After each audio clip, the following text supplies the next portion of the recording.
So anyway, so now the president, you know the president, he's always trying to get the country's debt down. He's always trying to make things less money, spend less money so that we will have a reduced debt. But what's happening here, I can't believe it. The president says this. We all know that he goes to the Eiffel Tower for dinner. He likes to take his family to go off to Berlin, or maybe really one day he'll go over to the pyramids in Egypt to have dinner. So he says, I'm going to have a reduced dinner party with less money. So he says, I'm going to have a small little dinner for when this person wins a dinner. So we figure, what? You know, maybe he's going to take them to a nice restaurant, an Italian restaurant.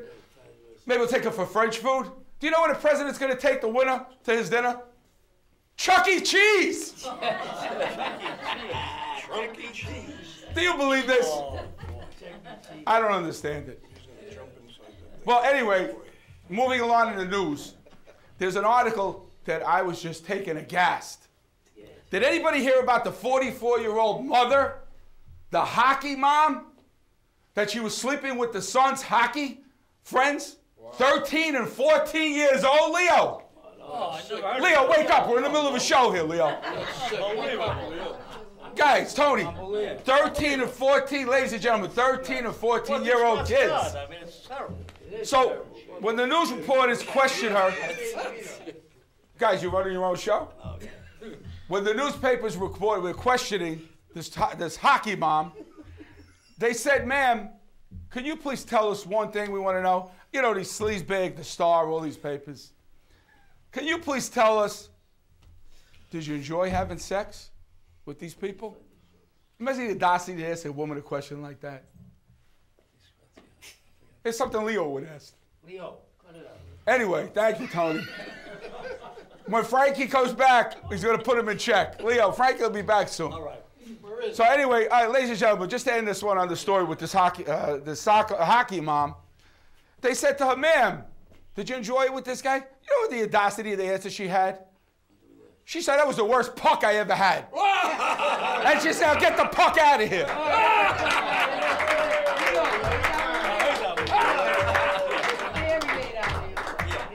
All right, guys, listen. Here's the last piece of news that I want to talk about. The very last. But you know what? For me, it's kind of a sad note. When I grew up, the armed forces were all men. I mean, men. Now they're bringing, you heard the story, they're bringing gays into the, no more no-tell policy. Now they're bringing them back into the military with no problem. Okay, if you want to bring them into the military, if that's what you want to do, fine.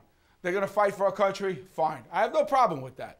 I'm very fair and very balanced. But I think the government is taking a little bit too far. Do you know what the United States government's doing now that they all have the openly gay men and lesbians into the military? They went and hired one of the most high-profile and interior decorators in the country. Interior decorator. Where? Decorator where? What I'm going to tell you the story right now. What I read. I couldn't believe it. The United States government is taking our tax money and hired interior decorators. Why? Because they said that if they have an enlistment of two together, whatever that's supposed to mean, if they have a dual enlistment, that they are going to have them in their 2-year enlistment coming into the Army, that the interior decorator will give them a choice of lavender or pink for their bedroom sheets and their matching pillowcases. How cute. That's cute. I don't know. Ladies and gentlemen, it's a crazy world. But let's tell you what, let's get on with the show. I had enough for the news. I didn't want to know about the news anymore. Let's get the show started. How about it, guys? What do you say? Right? Come on. I'm telling you, it's crazy, man. It's crazy.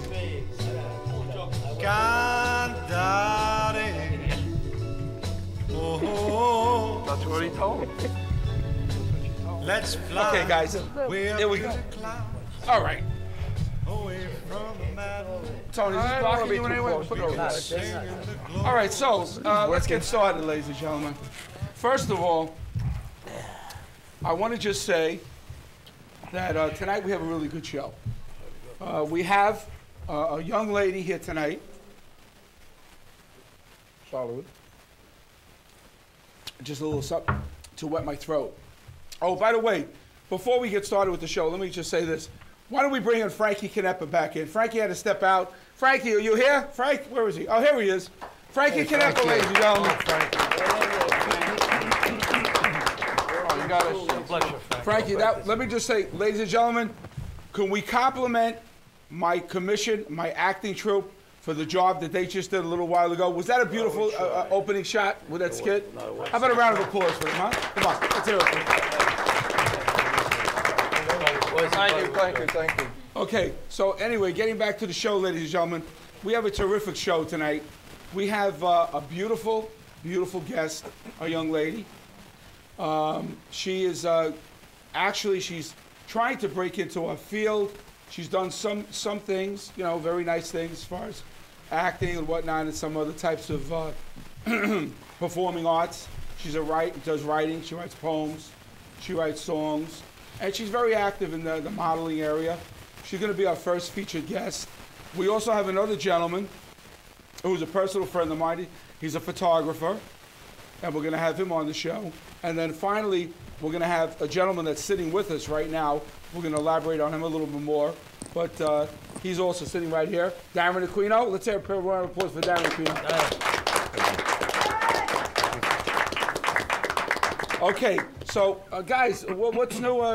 What's new in the news? Anything with the movies?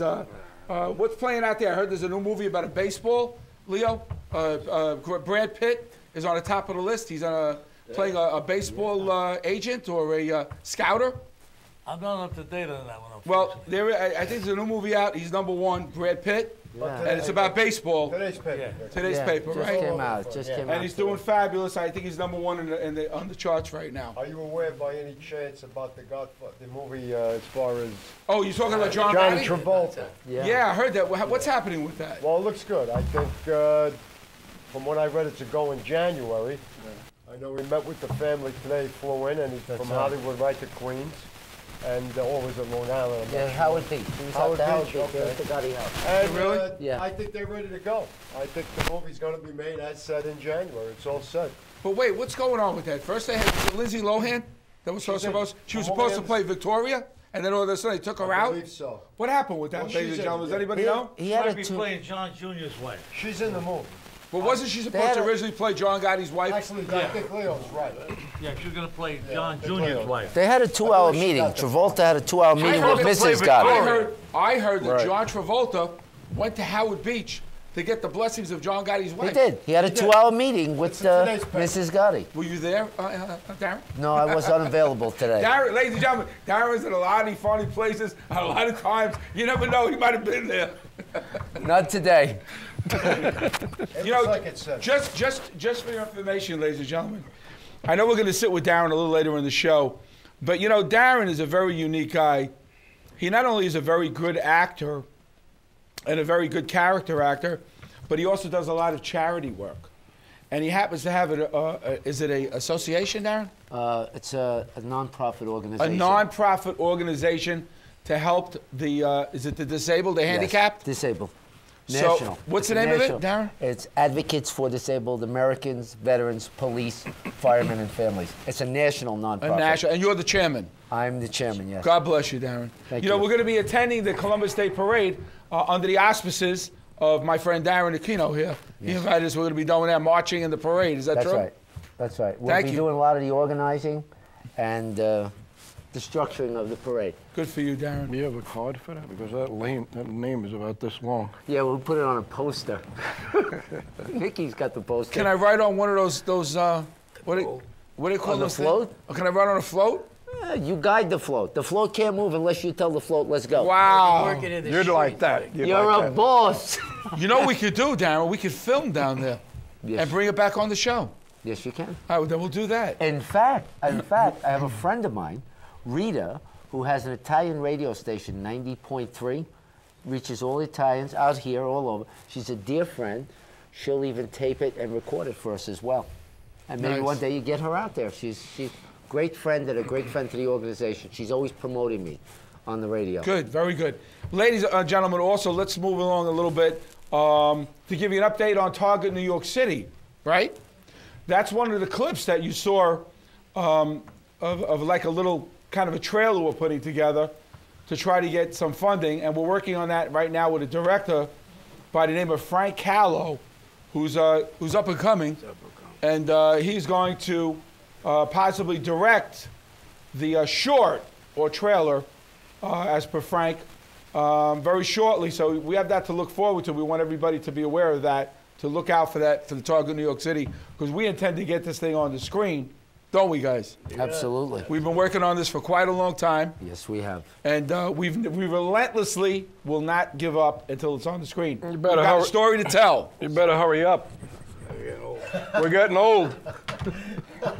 Listen, where's this lady that you were supposed to introduce? You have a Oh, okay, all right. I think Tony, ladies and gentlemen, I think Tony, Anthony J. Fatone, who's Joey Fatone's NSYNC's uncle, that he gets mad when I tell everybody. Why don't you shut up? Okay, before we get to my JoJo doll, as I like to affectionately. JoJo doll. Tony, you want to take over the show, Tom? Yes. I bet you do. Get out. Anyway, is little Anthony here, Pizarro? Can I get some more something to drink here? Anthony, why don't you come in here? Send him in here. Come here, little Anthony Pizarro. Look, his grandson. Little Come on up Anthony. here, Ed. Little Anthony, do me a favor. Anthony. Get a little scotch and soda. Oh, I mean a little ginger ale. Thanks. Ladies and gentlemen, little Anthony Pizarro, huh? Come on. Hey, My buddy. whatever you do, make sure you give him a drink. Don't put nothing else in there. It's gonna spike you. Okay, guys, getting back to the acting thing, yeah, we have the Target New York City screenplay, so we're working on that. I want to give you an update, and we're blossoming every day with the show. This show, very shortly, is going to be citywide with Fios and with Time Warner, and we'll be doing Long Island and New Jersey as well. I also want to thank, ladies and gentlemen, this show would never be possible. I want to also thank, we also have, where's David and Ruben? Is David and Ruben here? David and Ruben, get David and bring them in here. We wanted you to guys give a shout down for two friends of ours also that are involved with Target New York Oh, City. these two guys. Oh, here comes Anthony. Anthony's bringing in the drink. Thank you, sir. Thank you, Anthony. Where's my Faith? Faith, come in here and give me a hug and a kiss. We get The thirsty, sister, too. thank you. Ladies and gentlemen, Faith, Anthony's sister. She's my little helper. Can I have a hug? My little baby. Thank you, baby. Where's David? David, come on in. Where's David? David, Oh, come on in, David. Not these two guys again. Thank you, buddy. No. David, come on in. Arabs. The Arabs are here. Oh, no. Ladies and gentlemen, I just want to introduce you. Shake hands with you, David. All right, we got my guys here. Ladies and gentlemen, in the Target New York City ensemble, of course, there has to be villains. And these are part of the villains. These are my Palestinian brothers. In Target New York City, we are realistic to our script writing. And don't get me wrong, in the script, the Palestinians, the Mideasterners, the ones that are with the Joseph Leonetti in the script, I'm not going to give away the story, but they're part of the freedom fighters that protect the United States. So let it not be mistaken that Vic Terno, in my script, my brothers from the Mideast that are here in America are true American patriots. They help fight the insurgents to stop the terrible thing that they're trying to do. We're not going to get into it anymore, but ladies and gentlemen, a round of applause for my two good friends, Ruben and David. Ruben and David. Guys, we'll talk to you a little bit later, okay? Thanks for coming up. Stay in the studio. So we just want to give you a little idea that we have a very good story coming up with very true-to-life characters. We don't use make-believe, a guy that's from Southern California in our script that's playing a guy from Saudi Arabia. We have the real deal in our movie script. When we have guys that are playing Mideasterners or Palestinians, we get real Palestinians. So we have truth to our script, and it's very close to reality. Is that true? Guys?